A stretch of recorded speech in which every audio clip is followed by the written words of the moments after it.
because I wanted to be a theoretical physicist. And so I went to Princeton, and I was a really good student, as I pointed out already. I got A+ on almost everything. I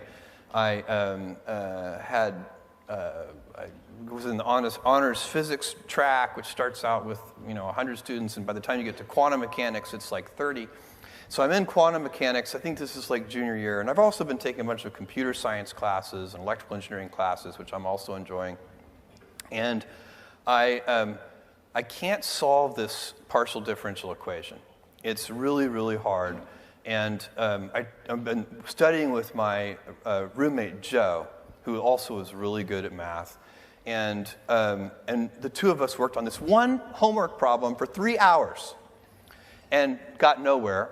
And we finally said, we looked up at each other over the table at the same moment. We said, Yo Santa. Because Yo Santa was the smartest guy at Princeton. And we went to Yo Santa's room, and he was Sri Lankan.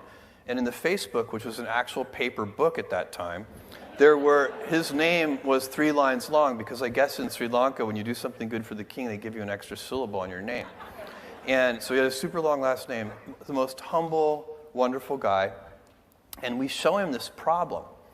And he looks at it, he stares at it for a while, and he says, cosine. And I'm like, what do you mean? He's like, that's the answer. And I'm like, that's the answer? And he's like, yeah, let me show you. So he brings us into his room. He sits us down. He writes out 3 pages of detailed algebra. Everything crosses out, and the answer is cosine. And I said, listen, Yo Santa, did you just do that in your head? And he said, no, that would be impossible. 3 years ago, I solved a very similar problem, and I was able to map this problem onto that problem, and then it was immediately obvious that the answer was cosine.